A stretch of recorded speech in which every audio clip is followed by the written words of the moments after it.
Hi, I'm Frank, And I'm Bobby. and we're Across the Lines News and Analysis. Welcome to our second episode. Today, what we'll be talking about is obviously recent news stories with a particular focus on our recently inaugurated President, Donald Trump. And our main topic for today will be how the internet affects the political climate and all the repercussions it could have on society, in particular American culture. Stay tuned for more. As always, we're going to start off with some recent news events, and oh boy, do we have a lot. And the day that everyone was looking forward to, and it's finally come, is Donald Trump is officially our president, so whoop-de-fucking-do. Well, we're a little bit over a week in, already at least 10 executive orders. Something that is completely unprecedented in the presidency. I know Obama has done a lot of executive orders, but I have never seen anything like this from a president. Well, it's like... Especially in the first, It's the first week. He does not believe in the phrase, it's a marathon, not a sprint.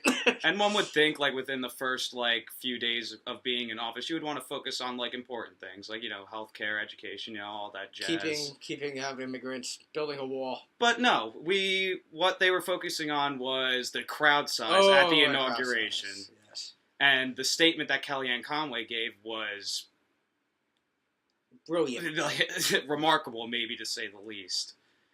We've introduced something new into culture as a whole. So, not only are there facts, but now there are alternative facts. And I'm not really sure what that means because As far as I've known, there's only been one set of facts and there's nothing else. There's no alternative facts. There's either facts, opinions, or just outright lies. I have an alternative fact that disagrees with your opinion on facts, but that aside, where to even begin? We have in 1 week, probably the biggest executive order he did was the immigration ban, having protests all over it, all the airports that had people detained, had protests going on. JFK Airport, for instance. Even Newark, near us, where we live, had protests about the immigration ban. And the thing I really want to focus on with that is the fact of the 7 countries that were on the list of the no immigration have not killed anyone in the U.S. in the last 30 years. It makes literally no sense. And all the other countries that have, like, say, Saudi Arabia, who had more than half of the 9/11 terrorists, aren't on the list. And why is that? Partially because Donald Trump does business with them. It just makes sense. Now, aside from just having business interests there, he definitely has some other reasons he didn't include those other countries in his ban.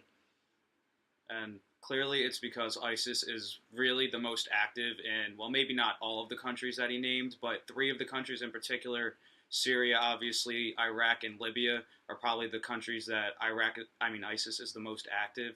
So it clearly makes sense for him to ban those countries, but there's no reason to because they haven't killed anyone. They have terrorists, but they haven't come over here and actually killed people. Well, now they sure as hell aren't because they're not coming over here. No. But it really is. It looks like he's almost trying to.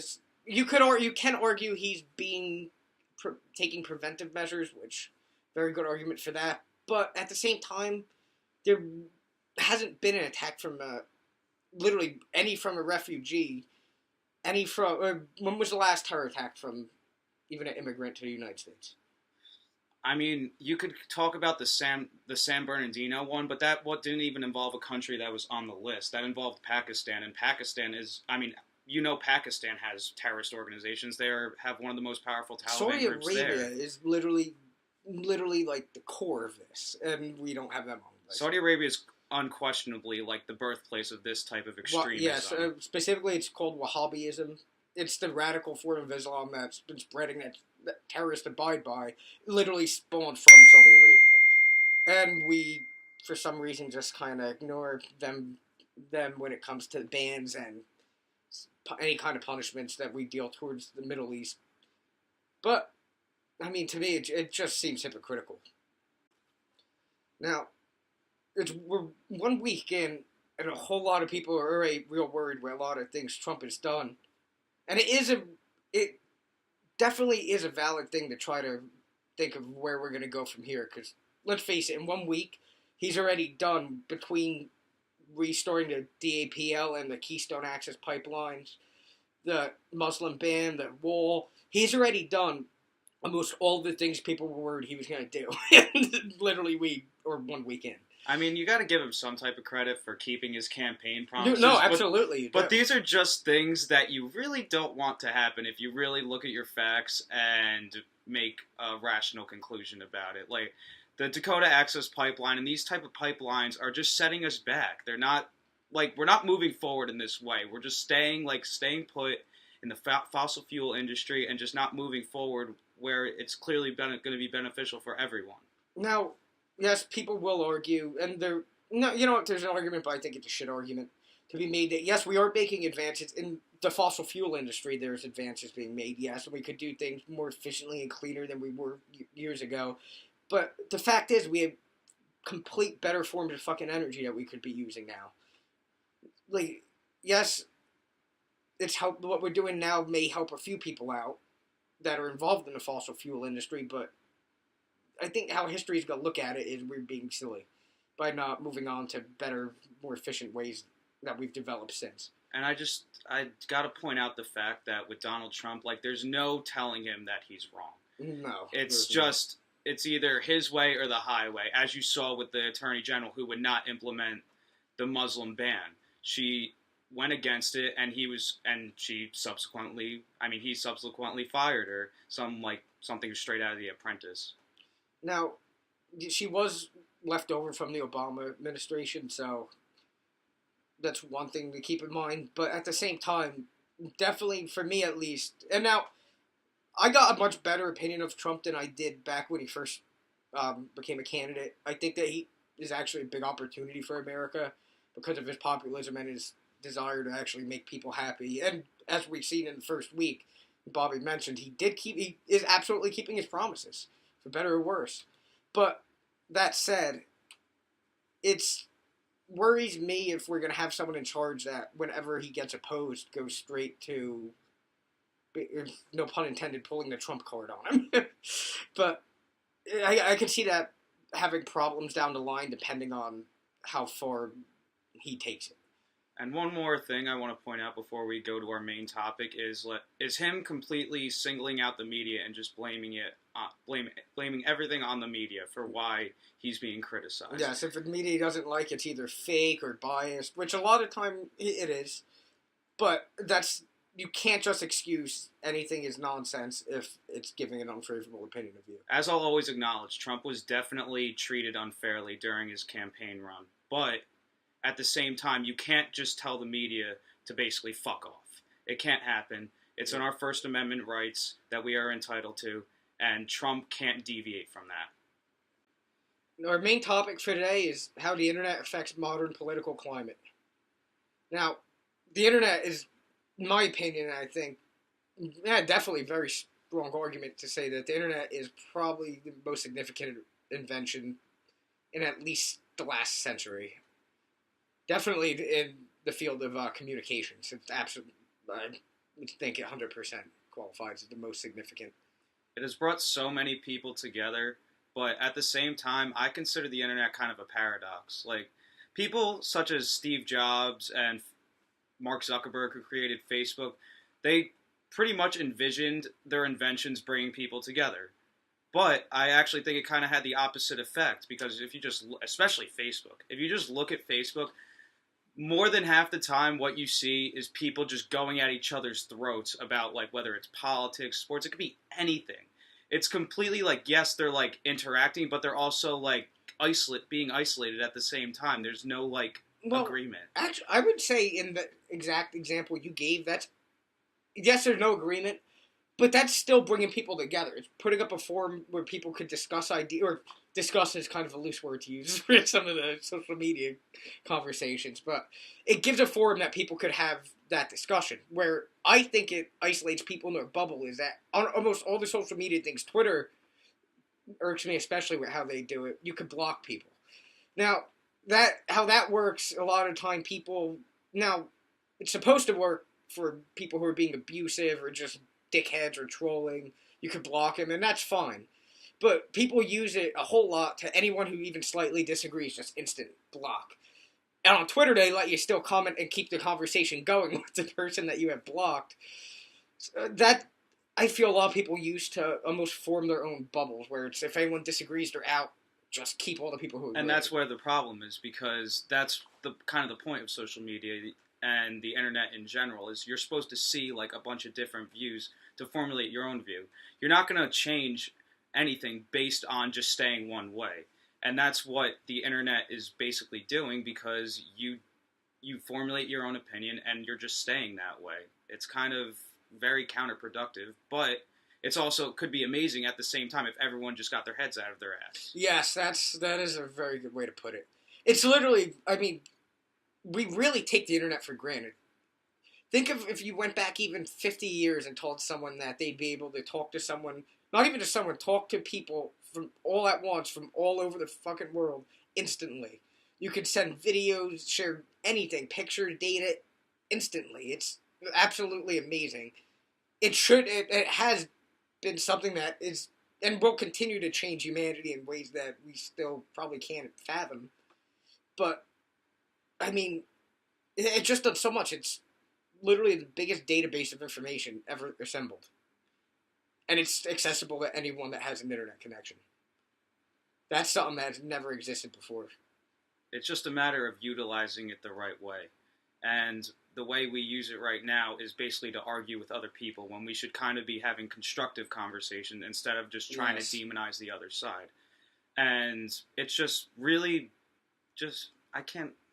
Well, it's that, and people also, another thing with it that's a paradox in the same area. It's, as I said, the biggest source of easily accessible information ever.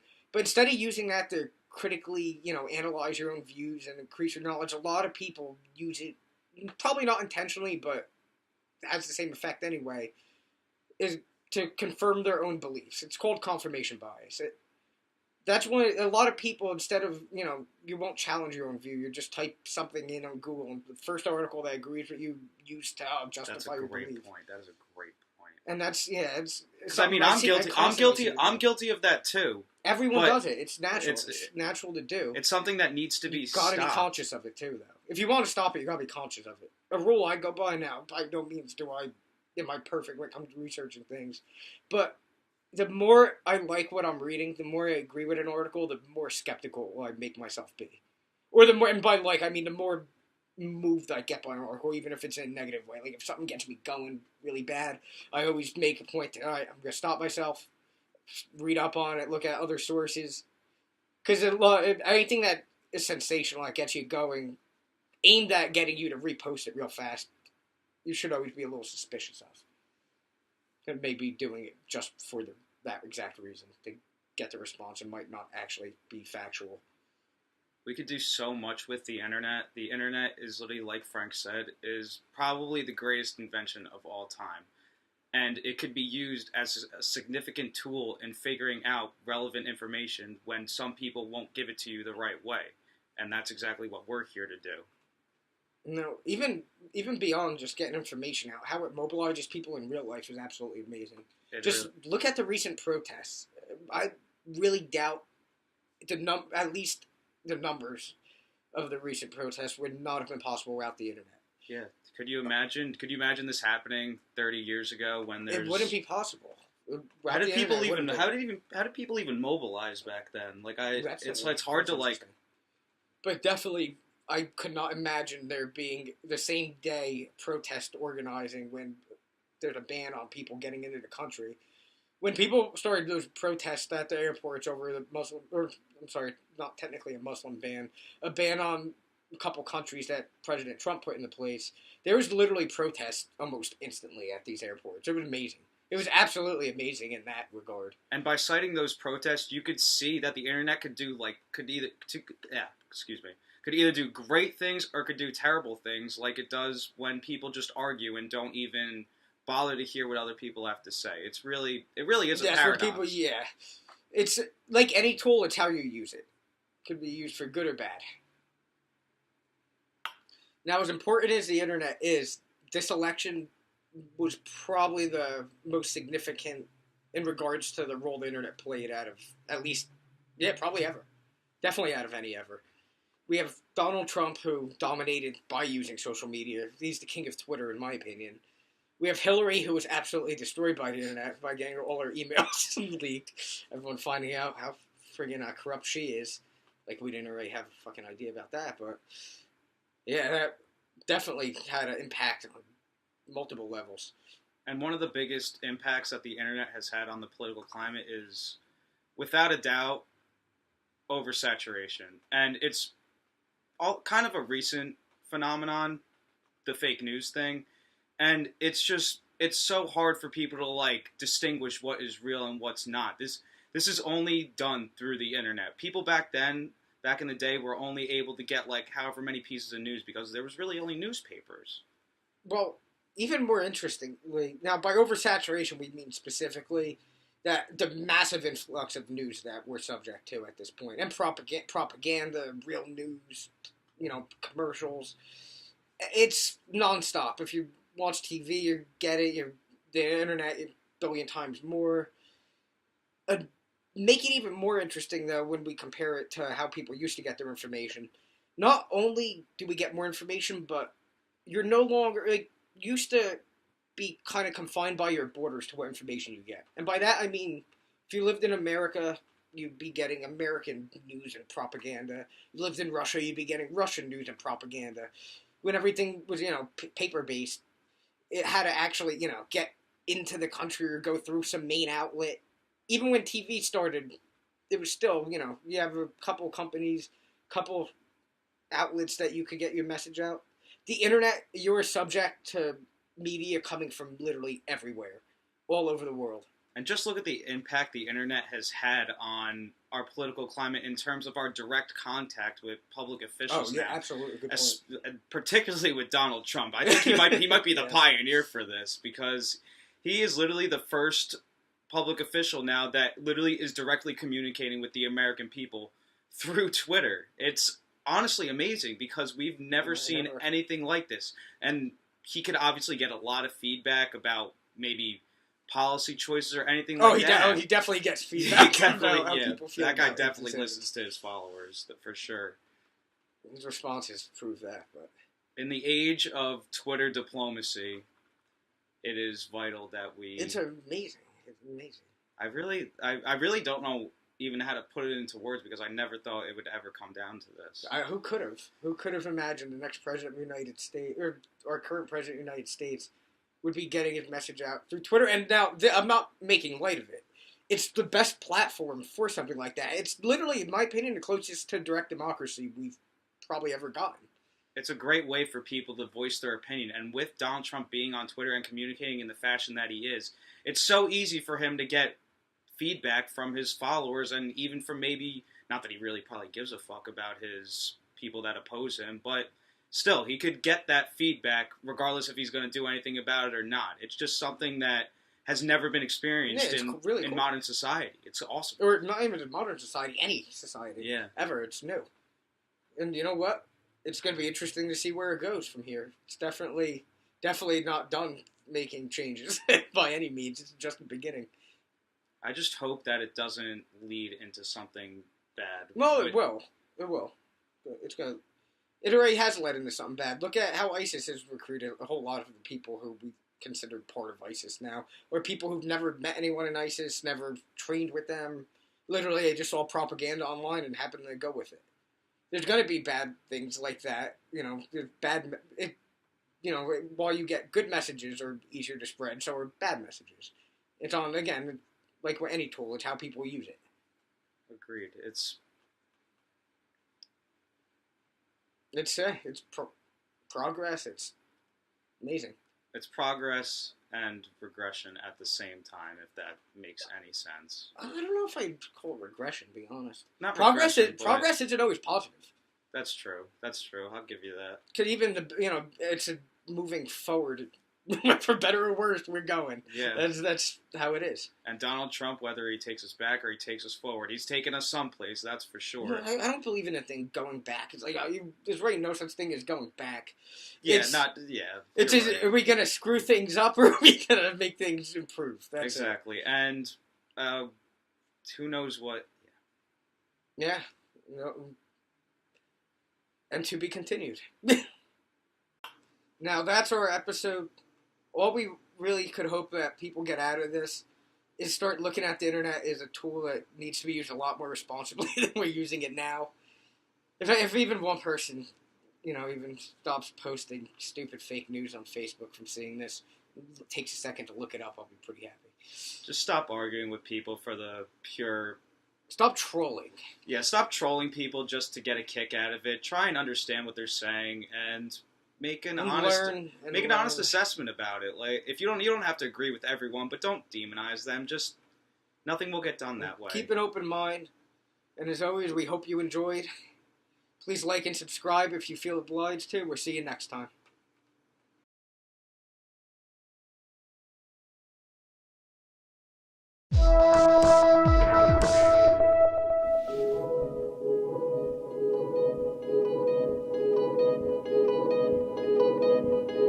There's a great line by Carl Sagan that says that understanding is a kind of ecstasy, right? That we are cognitive beings. We are creatures of mind. We have natural inquiry embedded in our bones, right? Curiosity defines us. We are the frontal lobes of the universe. But it's also said that in life, happiness comes not from finding the answers, but in seeking better questions, right? And so in the age of the internet, where any query, where any piece of data, knowledge, or insight is a Google search away, you come to wonder, are we living in a world where wonder is expressed more intensely because any time I wonder about something, I can look up the answer? Or is the immediacy with which the answer is available actually dulling us into a state where we rarely experience the rapture of discovery, the rapture of the search, right? Not just the destination, but the journey expressed as the labor, the search, the curiosity seeking to satiate itself. And so it makes you wonder, will this simply open up new vistas, new questions we haven't thought of yet? Are we offloading the simple questions to the noosphere and making room for new things we haven't even thought of yet? I mean, I like to think so because I'm an optimist, Unlike Socrates, who felt that the invention of writing would atrophy our brains because we wouldn't have to remember anything if we wrote it down, so too people worry that today's technologies are going to atrophy part of our brain and limit what it means to be human. But I think it won't. I think it will literally offload some functionality and open up new vistas, just like every technology that came before. So, that's what I think.